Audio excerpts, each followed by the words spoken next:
Assalamualaikum warahmatullahi wabarakatuh. Saya dan kelompok saya akan mempresentasikan makalah kami yaitu Regulasi Media di Indonesia. Bersama saya Nida Walhasana, Audrey Rizkani, Zala Nurulita, dan Cindy Dwi Putri. Media adalah salah satu lembaga penting bangsa untuk melaksanakan fungsi dan peran dengan baik. Tetapi tidak sepenuhnya kita bisa mempercayai media, karena banyak sekali orang-orang di luar sana atau oknum-oknum di sana yang mempergunakan media sebagai jalan untuk melakukan kejahatan. Oleh karena itu, pemerintah menerapkan sebuah regulasi yang dapat mengatur perjalanan penyiaran atau berita-berita yang ada di Indonesia. Akan tetapi, sekarang ini banyak sekali media-media yang masih buta atau masih belum bisa memberikan sebuah fakta sebenarnya di dalam media, walaupun sudah adanya regulasi. Dan ini perlu diperbincangkan untuk memberikan yang dapat membentuk profesionalitas dengan baik. Tujuan dari penelitian ini adalah untuk mengetahui cara menangani dan mengatasi lembaga penyiaran yang lemah dalam peraturan yang terdapat di regulasi terhadap media di Indonesia. Yang kedua, untuk mengetahui cara mempertahankan suatu program penyiaran agar tidak melanggar peraturan yang terdapat di regulasi terhadap media di Indonesia. Dan manfaat dari penelitian ini adalah bagi penulis untuk menambah pengetahuan tentang regulasi media yang ada di Indonesia. Dan bagi akademis, dapat dijadikan informasi tambahan bagi pembaca untuk menambah referensi penelitian yang lebih baik selanjutnya. Undang-Undang Pers.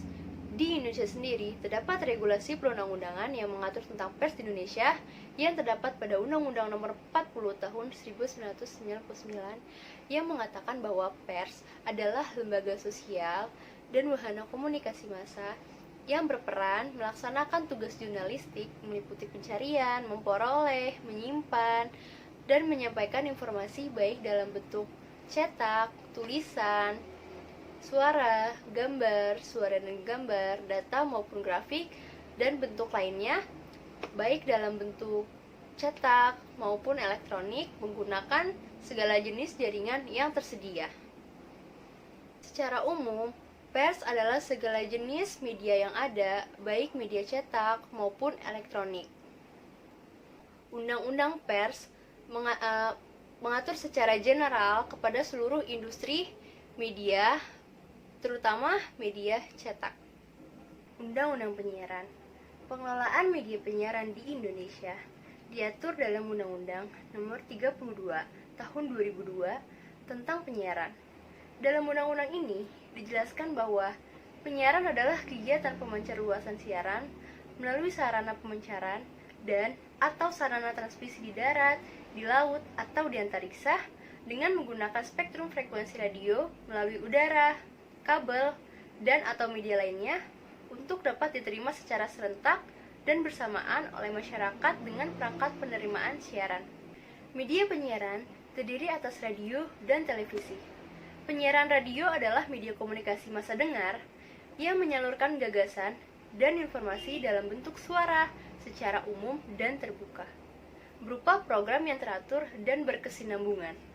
Sedangkan penyiaran televisi adalah media komunikasi massa dengar pandang yang menyalurkan gagasan dan informasi dalam bentuk suara dan gambar secara umum, baik terbuka maupun tertutup, berupa program yang teratur dan berkesinambungan. Untuk slide latar belakang permasalahan, dalam perkembangan media massa juga penyiaran telah menjadi industri yang tidak mudah dikontrol. Kebijakan media yang telah dianggap gagal dalam mengatur penyiaran dalam sebuah industri. Pembuatan kebijakan dan negara sebagai regulator gagal telah memberikan pembatasan yang jelas antara monopoli dan oligopoli. Tidak ada kebijakan khusus untuk mengatur aspek komersial dalam penyiaran ini, menjadi faktor ekspansi dan konglomerasi media penyiaran ini. Kepemilikan media juga penyiaran cenderung berpihak ke praktik monopoli dan oligopoli. Salah satu indikasi praktik monopoli dan oligopoli dapat dilihat dari kepemilikan media yang hanya mereka memiliki banyak modal, dikuasai oleh segelintir orang, dan serta mereka yang memiliki media lebih dari satu. Untuk perkembangan lainnya ialah kecenderungan partisan oleh media penyiaran karena mengikuti kepentingan politik pemilik media. Alhasil, informasi yang disampaikan disesuaikan dengan kepentingan politik pemilik yang tidak memperhatikan objektivitas, pemberitaan yang tidak seimbang, dan mengabaikan hak publik untuk mendapatkan informasi yang secara nyata.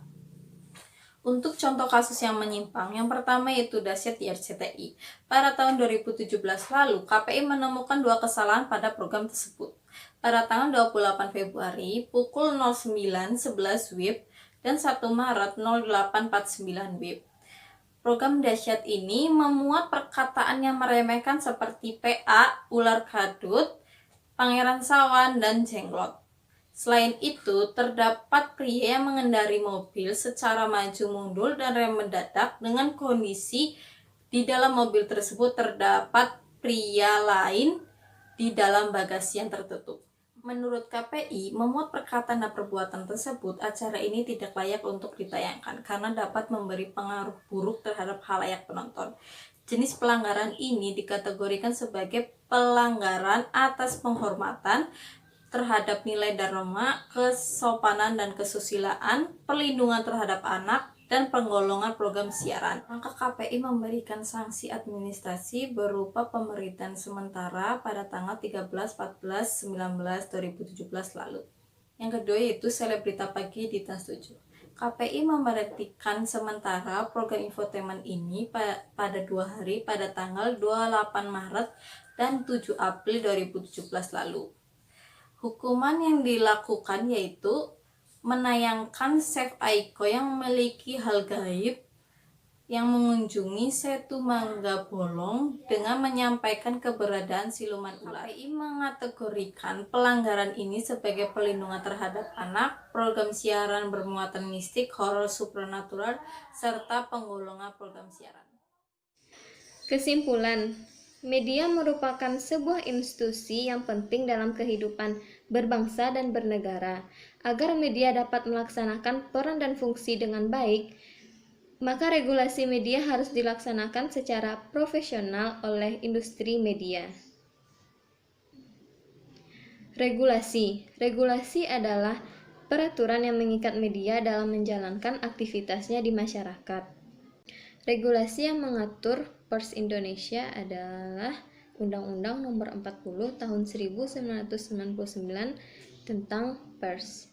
Selain itu, juga ditetapkan kode etik jurnalistik untuk wartawan atau industri media yang diatur oleh Dewan Pers. Sedangkan regulasi penyiar diatur dalam Undang-Undang Nomor 32 Tahun 2002 tentang penyiaran. Media penyiaran yang dimaksud yaitu radio dan televisi. Profesionalisme sebuah media dapat diketahui sejauh mana perilaku media tersebut menjunjung tinggi kode etik pers di Indonesia. Sekian presentasi yang dapat kami tampilkan. Semoga Bapak dan Ibu dapat memahami presentasi kami dan juga bermanfaat bagi siapapun. Mohon maaf apabila ada kesalahan yang disengaja maupun yang tidak disengaja. Terima kasih. Assalamualaikum warahmatullahi wabarakatuh.